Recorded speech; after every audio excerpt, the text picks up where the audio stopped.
আমি দেবাশিস চক্রবর্তী আপনাদের মধ্যে আবার এসেছি। আমার আগের এপিসোডে অনেক শিক্ষক ছুটির নিয়ম সম্পর্কে জিজ্ঞাসা করেছেন। আপনাদের সেই জিজ্ঞাসা অনুযায়ী আমি ছুটির একটা প্রশ্নমালা তৈরি করেছি। সেই প্রশ্নমালা আজকে উত্তর দেওয়ার জন্য আমাদের মধ্যে আজকে উপস্থিত আছেন ডক্টর পার্থ কর্মকার, ডেপুটি সেক্রেটারি, প্রাথমিক শিক্ষা পর্ষদ। এর আগে উনি ডেপুটি সেক্রেটারি একাডেমিক ছিলেন পশ্চিমবঙ্গ মধ্যশিক্ষা পর্ষদে। কাজেই সেক্ষেত্রে মাধ্যমিক স্কুল এবং প্রাথমিক স্কুল দুটির ক্ষেত্রেই ছুটির নিয়মগুলি ভালোভাবে জানা তিনি, যেহেতু দুটো জায়গাতেই কাজ করেছেন। আমি তার কাছেই প্রশ্নগুলো রাখব। আমাদের মধ্যে আরেকজন উপস্থিত আছেন সন্দীপ ব্যানার্জি। সন্দীপ ব্যানার্জি একটি রাষ্ট্রীয় বিদ্যালয়ের প্রধান শিক্ষকের দায়িত্বে রয়েছেন। প্রধান শিক্ষকের দৃষ্টিকোণ থেকে আমি চাই এই প্রশ্নগুলো তিনি স্যারের কাছে রাখবেন। সন্দীপবাবু নমস্কার। আপনি একটু স্যারের কাছে এই প্রশ্নগুলো রাখুন। আপনাদের কি সুবিধা কি অসুবিধা আপনার মাধ্যমে আমি জানতে চাইব। ধন্যবাদ দেবাশিস দা, ধন্যবাদ স্যার। নমস্কার। এরকম ধরনের অনুষ্ঠান অত্যন্ত দরকার আমাদের, বিশেষ করে প্রধান শিক্ষকদের জন্য এটা অত্যন্ত সহায়ক একটা অনুষ্ঠান। আমি শুরুতেই যেটা আপনার থেকে জানতে চাইব, কেন এই সমস্যার সম্মুখীন বোধহয় সবাই কম বেশি হয়, অনেকের এই বিষয়টা জানাও নেই ঠিকমতো। ছুটি কি একজন কর্মচারীর চাকরিগত অধিকার? প্রথমেই আমি দুজনকেই আমি অসংখ্য ধন্যবাদ এবং কৃতজ্ঞতা জ্ঞাপন করব যে আজকে এই ধরনের একটি অনুষ্ঠান অর্গানাইজ করার জন্য এবং বিশেষ করে আমাকে আমন্ত্রণ জানানোর জন্য। দেখুন, আমি আগে মধ্যশিক্ষা পর্ষদে ছিলাম অ্যাজ ডেপুটি সেক্রেটারি একাডেমিক। সেই জায়গা থেকে মাথায় রেখে আমি মাধ্যমিক শিক্ষক, শিক্ষিকা এবং শিক্ষাকর্মী যারা আছেন তাদের লিভ নিয়ে যে কথাগুলো আজকে আমাদের যে আলোচনা সভা, সেই সবাই যে প্রশ্নগুলো আমরা দেখছি জোগাড় করেছেন, মানে যে প্রশ্নগুলো মানে অর্থাৎ প্রোগ্রামগুলো হয়েছিল সেখান থেকে মাস্টারমশাইরা যে প্রশ্নগুলো দিয়েছেন, প্রচুর প্রশ্ন, খুব ভালো লাগছে আপনাদের এত ধরনের প্রশ্ন। আমি চেষ্টা করবো যতটা পারবো এগুলো বলার, উত্তরগুলো দেওয়ার চেষ্টা করবো। কিন্তু মনে রাখবেন উত্তরগুলো আমার না, যে লিভ সংক্রান্ত যে জিওগুলো যেগুলো বেরিয়েছে, মানে অর্থাৎ সরকারি আদেশনামা যেগুলো বেরিয়েছে সেখান থেকেই উত্তরগুলো চাপ চলে আসবে। প্রথম প্রশ্নটা যেটা করলেন, ছুটি কি কর্মচারীর চাকরিগত অধিকার, খুব একটা ভালো একটা প্রশ্ন। দেখুন, আমরা অনেকেই মনে করি যে স্কুলের শিক্ষক বা স্কুলের হেডমাস্টারমশাই, আমরা জানি স্কুলে যিনি প্রধান তিনি স্কুলের প্রধান শিক্ষক বা প্রধান শিক্ষিকা। তারপরে থাকেন সেখানে স্কুলের অ্যাসিস্ট্যান্ট হেডমাস্টার বা অ্যাসিস্ট্যান্ট হেডমিস্ট্রেস। তারপর থাকেন সেখানকার অ্যাসিস্ট্যান্ট টিচার্স যারা আছেন, এবং তারপরে লাইব্রেরিয়ান থাকেন। তারপর গ্রুপ সি, গ্রুপ ডি, প্রত্যেকের জন্য কিন্তু রুলগুলো প্রযোজ্য, যে রুলগুলো আমাদের আলোচনা হবে আপনারা জানেন। প্রত্যেকের ক্ষেত্রেই লিভ নেওয়া কি অধিকার, আমাদের যে সরকারি আদেশনামা 15ই ডিসেম্বর 1977 সালে লিভ সংক্রান্ত যে আদেশনামা বেরিয়েছিল, যার মেমো নাম্বার 1541, সেই মেমো নাম্বারের 1A প্যারাতে একদম সুস্পষ্টভাবে লেখা আছে, no leave can be claimed as a matter of right.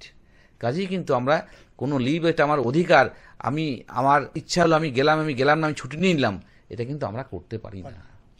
এটা একটা অত্যন্ত নির্দেশমূলক, যেটা আমরা পেলাম আপনার কাছ থেকে তথ্য।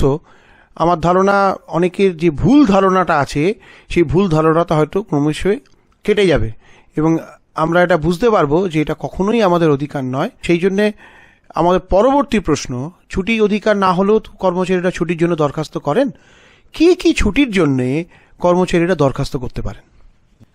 তার আগে একটা প্রশ্ন আছে যে ছুটি নিতে গেলে কি আমাদের তো একটা মানে ছুটি কি নিলাম মানে হচ্ছে তার প্রায়র অ্যাপ্রুভাল একটা দরকার, কিন্তু মানে একটা দরখাস্ত। ধরুন আমি বলছি যে সাধারণভাবে দেখা যায় যে আমরা কি করি, বাস্তব জায়গায় কি করি, কারণ আমি নিজে একজন শিক্ষক।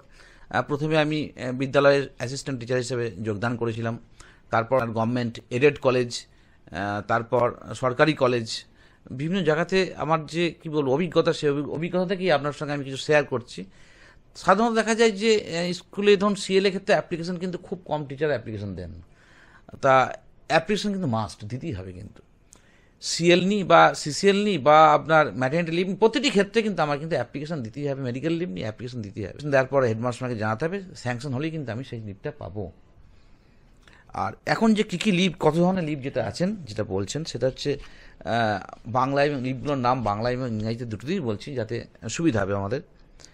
নৈমিত্তিক লিভ অর্থাৎ যেটাকে ইংরাজিতে বলা হয় ক্যাজুয়াল লিভ, বিশেষ নৈমিত্তিক লিভ, স্পেশাল ক্যাজুয়াল লিভ, মাতৃত্বজনিত ছুটি ম্যাটারনিটি লিভ, দত্তকজনিত ছুটি চাইল্ড অ্যাডপশন লিভ, অর্ধগড় বেতন ছুটি যেটাকে ইংরাজিতে বলে leave on half average pay, পরিবর্তিত ছুটি যেটাকে বলা হয় কমিউটেড লিভ, অসুস্থতাজনিত ছুটি মেডিকেল লিভ, অস্বাভাবিক বা বিরল বা ব্যতিক্রমী পরিস্থিতিতে বিশেষ ছুটি special leave on exceptional circumstances, পরিপূরক ছুটি কম্পেনসেটরি লিভ, বিনা বেতনে অতিরিক্ত সাধারণ ছুটি extra ordinary leave without pay, সংক্রামক ব্যাধিজনিত পৃথকীকরণ ছুটি কোয়ারেন্টাইন লিভ, শিশুদের যত্ন নেওয়ার ছুটি চাইল্ড কেয়ার লিভ,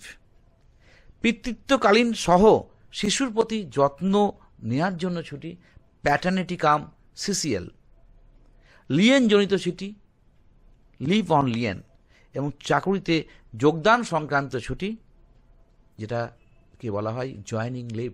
ধন্যবাদ স্যার। এটা সবাই মিলে জানতে পারলো যে কত ধরনের ছুটি তারা পেতে পারে। আমি আবার মাইক্রোফোনটা দেবাশিস দাকে ফিরিয়ে দেবো, কেন দেবাশিস দা দীর্ঘদিন স্কুল চালিয়েছেন প্রধান শিক্ষক হিসেবে। তিনি স্কুল এডুকেশন ডিপার্টমেন্টের বিভিন্ন কাজের সঙ্গেও যুক্ত ছিলেন। আমার মনে হয় ওনার কাছ থেকে কিছু প্রশ্ন সবসময় এই প্রোগ্রামে ভ্যালু অ্যাডিশন করবে। দেবাশিস দা। ধন্যবাদ সন্দীপ।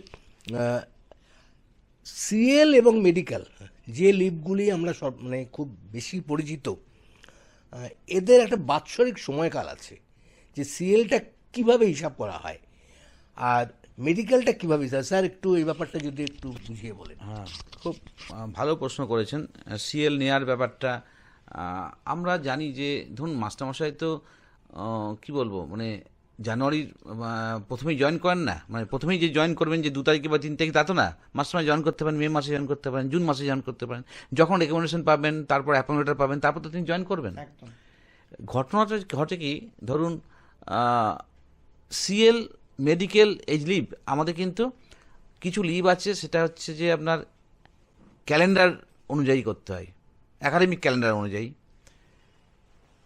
জানুয়ারি থেকে ডিসেম্বর পর্যন্ত আমাকে সিএলটাকে নিতে হয়। আমরা জানি জানুয়ারি থেকে ডিসেম্বর মোট টোটাল সিএলের সংখ্যা হচ্ছে 14টা।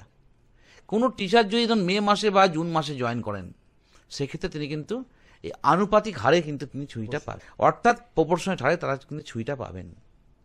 কিন্তু মেডিকেল লিভের ক্ষেত্রে যেদিন জয়েন করলেন, ধরুন উনি জয়েন করলেন 25শে জানুয়ারি, তাহলে কিন্তু 25শে জানুয়ারি ধরুন 1995 সালে উনি জয়েন করেছেন, কথা আমি বলছি, তাহলে 25শে জানুয়ারি 1995 থেকে তার 1 বছর পর, অর্থাৎ ঠিক 25শে জানুয়ারি 1996 সালে তার কিন্তু মেডিকেল লিভটা জমা হচ্ছে, ক্রেডিট হচ্ছে। কাজে কিন্তু তার লিভগুলো কিন্তু জয়েন করার সময়কাল ধরে তাই কিন্তু ক্যালকুলেট করতে হবে। আচ্ছা স্যার, একটা প্রশ্ন আমাদের থেকে গেল যে সিএল যেমন বছরে 14টা হয়, জয়েন করার সাথে সাথে তার সিএল তিনি পেতেই পারেন, কিন্তু মেডিকেল কি 1 বছর কমপ্লিট না হলে মেডিকেল পাওয়া যায়? মেডিকেল কি ক্রেডিট হয়? খুব ভালো প্রশ্ন। 1 বছর না হলে কোনো মতেই কিন্তু মেডিকেল ক্রেডিট হবে না। আমরা জানি সিএল কিন্তু সার্ভিস বিভাগে ওঠে না, মেডিকেলটা সার্ভিস বিভাগে ওঠে। 1 বছর কমপ্লিট হওয়ার পর তার কিন্তু ক্রেডিট হবে, তারপরে কিন্তু নেওয়ার জন্য এলিজিবল হবেন, অ্যাডমিসেবল হবেন। কিন্তু ধরুন এমন আমরা জানি জয়েনিংয়ের পর 1 বছরের সিএল ছাড়া কিছু পাওয়া যায় না, এটা আমরা জানি আমাদের শিক্ষকদের। 1 বছর পর্যন্ত সিএলটা নিতে পারবে।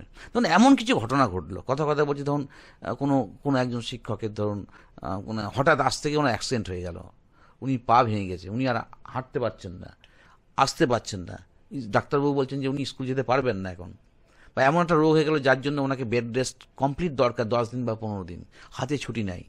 সেই ক্ষেত্রে কিন্তু আমরা জানি যে ওই মেডিকেল লিভটাকে পরে আমাদের বোর্ড থেকে একটা অর্ডার হয়েছিল, আপনারা জানেন, যে অ্যাডভান্স মেডিকেল লিভ, যেটা আমরা এক কথা যদি বলি অ্যাডভান্স মেডিকেল লিভ নেওয়ার একটা জায়গা আছে মানে কি, সেটা কি ম্যানেজিং কমিটি অ্যাপ্রুভ করছে কি না, তার ম্যানেজিং কমিটি অ্যাপ্রুভ করবে। এবং ফার্স্ট ইয়ার অফ সার্ভিসে যদি তাকে মেডিকেল লিভ নিতে হয়, সেক্ষেত্রে কিন্তু সেই লিভটা West Bengal Board of Secondary Education থেকে অ্যাপ্রুভ করাতে হবে। অ্যাপ্রুভ না করানো পর্যন্ত সেই লিভটা কিন্তু অ্যাডজাস্ট প্রথমে করা যাবে না। নিজেরা কিন্তু অর্থাৎ ম্যানেজিং কমিটি কিছু সেখান থেকে সিদ্ধান্ত নিতে পারবে না, এটাই আমার বক্তব্য। আচ্ছা স্যার, একটা জিনিস, আমার প্রশ্নটা একটু অন্যরকম। মেডিকেল লিভ অনুমোদন করে কি? পরিচালন সমিতি তো। মেডিকেল সার্টিফিকেট ছাড়া কি পরিচালন সমিতি অনুমোদন করতে পারে? খুব ভালো প্রশ্ন, খুব ভালো একটা খুব গুড কোশ্চেন। সাধারণভাবে মেডিকেল লিভ দেখুন যখন নিতে হয়, মাস্টারমশাইদের নিতে হয়, একটা প্রোফার্মা আছে। সেই প্রোফার্মাটা ওই যে বললাম 1541 যে জিও নাম্বার, 15ই ডিসেম্বর 1977 সাল, সেই জিওতে পরিষ্কার কিন্তু একটা ফরম্যাট করা আছে কোন ফরম্যাটে মেডিকেল সার্টিফিকেটটা তাকে দিতে হবে, মানে মেডিকেল লিভ নেওয়ার জন্য। এবং সেক্ষেত্রে মনে রাখতে হবে 3 দিন পর্যন্ত, যে 3 দিনের জন্য অসুস্থ হয়েছেন, ধরুন জ্বর হয়েছে 3 দিন আসতে পারলেন না, বা পেট খারাপ হয়েছে 3 দিন আসতে পারলেন না, সেক্ষেত্রে কিন্তু 3 দিনের জন্য কিন্তু তাকে কোনো মেডিকেল সার্টিফিকেট দেওয়ার দরকার নাই, কিন্তু সেটা ম্যানেজিং কমিটি থেকে অ্যাপ্রুভ করতে হবে, অ্যাপ্রুভাল মাস্ট।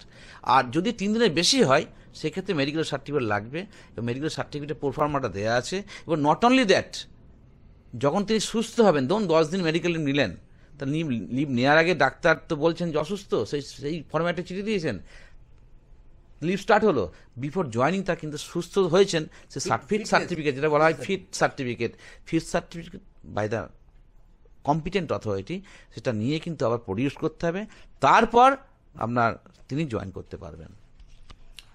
আচ্ছা স্যার, একটা প্রশ্ন নিয়ে আমরা মাঝে মাঝেই খুব গুলিয়ে ফেলি আর কি। সিএল একসঙ্গে কদিন নেওয়া যায়? আর দ্বিতীয় কথা হচ্ছে, সিএল এর যে পিরিয়ডটা, সময়কালের মধ্যে ছুটির দিন পড়ে গেল বা রবিবার পড়ে গেল, সেটা কি সিএল এর আওতায় পড়বে?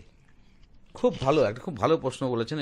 এটা নিয়ে আমি দেখেছি, আমি মাধ্যমিক বোর্ডে যখন ছিলাম তখন বহুজন এই প্রশ্নটা করেছেন, এবং বহু টিচাররা করেছেন, এবং উনি করে ফেলেছে কি করবো কি না জানতাম না, নানা রকম ব্যাপার, সে নিয়ে আমি যাচ্ছি না। আমি রুলের জায়গাটা আমি বলার চেষ্টা করছি। খুব ভালো একটা প্রশ্ন। দেখুন, মানে যদি আমি বলি, মানে সিএল কিন্তু একসঙ্গে মানে কতগুলো নিতে পারি, একটা প্রশ্ন একসঙ্গে কতগুলো নিতে পারি, তার প্রশ্ন 1 নম্বর।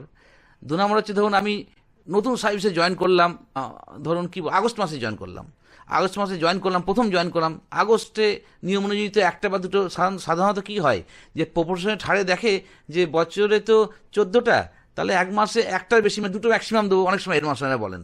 তেমন এটা নির্ভর করছে যিনি অ্যাপ্রুভ করছেন তার উপর, তিনি দিতে চাইছেন কিনা। সিএল কি অ্যাপ্রুভ করেন? সিএল এর বলে আমি বলি, সিএল কে অ্যাপ্রুভ করেন, খুব ভালো প্রশ্ন।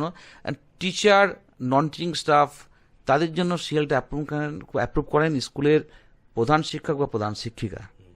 এবং এটা মনে রাখতে হবে, প্রধান শিক্ষক প্রধান শিক্ষিকাকে যদি সিএল নিতে হয়, সেটা কিন্তু অ্যাপ্রুভ করবেন president of the managing committee বা অ্যাডহক কমিটি অথবা অ্যাডমিনিস্ট্রেটর অব দ্য ইনস্টিটিউশন। এটা মনে রাখতে হবে। অনেক সময় কিন্তু হেডমাস্টার অনেক মনে করেন যে আমি ছুটি নিচ্ছি, আমি সিএল নিচ্ছি, আমার আবার অ্যাপ্লিকেশন কি না। এবং আমি এই অর্ডারটা বলে দিচ্ছি, দেখুন 2018 সালের 8ই মার্চ অনেকগুলো কলকাতা গেজেট নোটিফিকেশন হয়েছে, 209, 210, 211, 213, 214, 215, 216, এতগুলো মানে কলকাতা গেজেট নোটিফিকেশন হয়েছে, ডেটেড 8 মার্চ 2018। সেখানে কিন্তু 216 যে মেমো নাম্বার, সেখানে পনসট স্কুলের জন্য, পনসট ইনস্টিটিউশনের জন্য পরিষ্কার বলা আছে, দেখুন, powers and duties of committee or administrator or ad hoc committee of an institution. তাতে কি বলা আছে, grant leave as per rules, মানে যত লিভ আছে লিভগুলোকে গ্র্যান্ট করবে কিন্তু ম্যানেজিং কমিটি। কি হেডমাস্টারের হোক, অ্যাসিস্ট্যান্ট হেডমাস্টারের হোক, বা আপনার লাইব্রেরিয়ান বা নন টিচিং স্টাফ, প্রত্যেকে কিন্তু ম্যানেজিং কমিটি লিভ করবেন। কিন্তু সিএল এর ক্ষেত্রে granted by the head of the institution and by the president of the committee in case of head of the institution. পরিষ্কার লিখে দেওয়া আছে, পরিষ্কার লিখে দেওয়া, অর্থাৎ হেডমাস্টার মশাই সিএল নিলে সেটা প্রেসিডেন্টকে অ্যাপ্রুভ করতে হবে। এবং আমি বলছি, ধরুন তিনি অ্যাপ্লিকেশন করলেন না বললে হবে না, কিন্তু টিচার অ্যাপ্লিকেশন করবেন, তিনি অ্যাপ্লিকেশন তাকেও করতে হবে। এবার ঘটনা, উনি ধরুন ধরুন যিনি প্রেসিডেন্ট, তার তো সর্বদা উনি স্কুলে আসতে পারলেন না, অন্তত প্রায়র ইন্টিমেশন দিলেন যে আমি আসতে পারছি না, আমি এই ছুটি নিচ্ছি, আমি অ্যাপ্লিকেশন করে রাখছি, স্যার বা ম্যাডাম যখন আপনি আসবেন তখন এটা একটু মনে রাখবেন, অ্যাপ্রুভ করে দেবেন। এটাও কিন্তু যদি দেখবেন আমরা প্রধান শিক্ষক যদি নিজের কাজটা যদি নিজের অ্যাপ্রুভালের জন্য অ্যাপ্লিকেশন করি, তখন দেখবেন টিচাররাও আপনাদেরকে কিন্তু অ্যাপ্লাই করছে, অ্যাপ্লিকেশন করছে। এটা আমার বক্তব্য। একদম এক্সাম্পল। এটাও মনে রাখতে হবে, হেডমাস্টার কিন্তু যে আমি হেডমাস্টার মানে টিচার না, সেটা ভাবলে কিন্তু হবে না। নিজে প্রথম একজন হেডমাস্টার প্রথমে কিন্তু একজন শিক্ষক, এটা কিন্তু আমাদের মনে রাখতে হবে। তাকে